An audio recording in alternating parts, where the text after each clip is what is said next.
Pemirsa, seorang siswa Mansatu Kudus berhasil berinovasi membuat produk aerogel dari limbah blotong atau limbah pabrik gula. Aerogel ini diyakini mampu menyerap minyak dari tumpahan minyak di kapal, sehingga diharapkan dapat mengatasi pencemaran laut. Saya Maulidia Cahaya akan mengajak Anda untuk menemui Alzifa Rushda Dewi, si pencetus aerogel dari limbah blotong.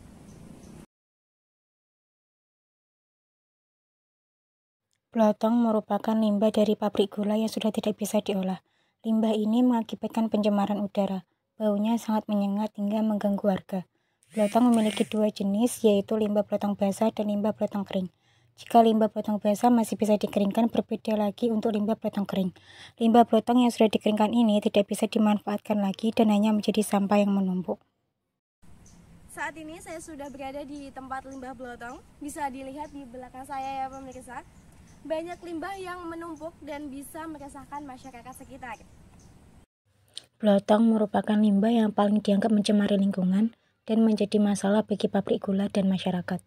Tapi limbah ini justru menarik perhatian Alzifa Rushda Dewi, siswa Mansatu Kudus. Limbah pabrik gula yang mengandung karbon, nitrogen, fosfat, kalium, dan mineral lain justru dijadikan alternatif bahan baku pembuatan aerogel. Pembuatan aerogel dari limbah blotong ini berawal dari ide Muhammad Barul Alam, siswa Mansatu Kudus yang berdomisili di Kabupaten Jepara. Rumahnya tak jauh dari Pantai Blebak, Jepara. Di pantai inilah Barul kerap menemui tumpahan minyak yang berasal dari kapal-kapal yang berada di sekitar pantai dan laut. Hampir setiap hari, Barul melihat air di pantai bercampur dengan minyak. Ia prihatin melihat air di sekitar pantai menjadi tercemar minyak yang akan mempengaruhi ekosistem pantai. Laut menjadi rusak, ikan-ikan tak bisa hidup di perairan tersebut dan kehilangan habitatnya. Dari situlah ia kemudian mencoba bereksperimen dengan mencari bahan baku limbah dan mengubah limbah blotong menjadi sesuatu yang dapat menyerap tumpahan minyak di pantai. Teman saya sendiri itu rumahnya kan di Jepara, di pinggir pantai. Nah, suatu hari teman saya itu menemukan bahwa di laut tersebut itu terdapat pencemaran tumpahan minyak. Nah, teman saya kan sekolahnya di Mansatu Kudus, di mana terdapat jurusan riset yang bisa mengembangkan inovasi-inovasi dari pemikiran yang masalah-masalah yang dipikirkan.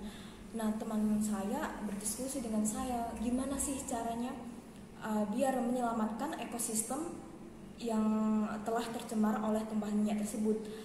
Kemudian setelah kami membaca jurnal-jurnal yang ada di internet atau yang dipublikasikan, ternyata aerogel itu bisa menyerap minyak. Oleh karena itu kami terinspirasi agar membuat aerogel dari blotong tebu. Limbah blotong sendiri adalah limbah yang sudah tidak bisa diolah lagi dan keberadaannya itu menumpuk dan mengganggu lingkungan sekitar. Dari baunya, dan apalagi kalau misalnya dibuang di sungai itu sangat mencemari ekosistem sungai. Jadi kami memanfaatkan limbah blotong tersebut sebagai bahan untuk membuat aerogel. Nah, untuk bahan pembuatan aerogel sendiri itu kami kan menggunakan silika aerogel, di mana bahan tersebut itu harus mengandung silika, Kak.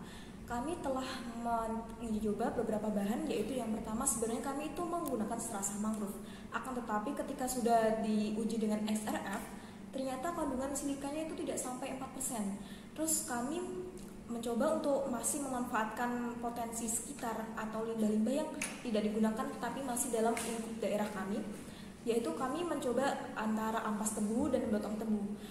Dari uji XRF sendiri itu paling tinggi itu ternyata ada di blotong tebu, dan juga ampas tebu itu sebenarnya sudah ada pada pembuatan aerogel kita tuh ternyata sudah ada pada ampas tebu. Jadi kami memilih blotong tebu. Proses pembuatan aerogel sendiri yang pertama yaitu mempreparasi dari blotong tebu. Blotong tebu itu di oven untuk menghilangkan kadar airnya. Kemudian blotong tebu dikarbonasi agar untuk menghilangkan karbon-karbon atau pengotor-pengotor lainnya. Sebelum kami abukan atau kami furnace, kami timbang terlebih dahulu agar ketika setelah di furnace bisa menentukan kadar abu yang terdapat pada blotong tebu.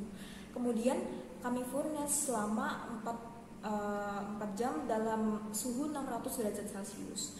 Kemudian kami campurkan dengan natrium hidroksida agar membentuk natrium silikat. Nah, untuk aktivasi resin sendiri, kami pertama mencuci resin dengan Aquades dengan perbandingan 1:1 selama 24 jam. Kemudian kami campurkan resin dengan HCl 37% pada perbandingan 1:1 dan didiamkan selama 24 jam.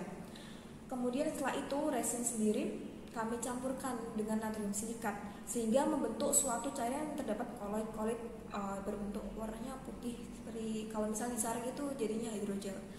Kemudian kami pisahkan antara cairan tersebut dengan resinnya. Kemudian kami teteskan yaitu NH4OH atau amonium hidroksida sehingga membentuk hidrogel dengan pH 8-9.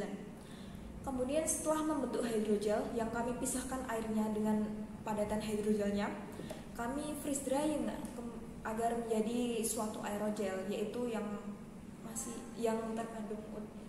terkandungnya udara gitu kan. Nah, setelah menjadi aerogel, kami uji cobakan dengan minyak.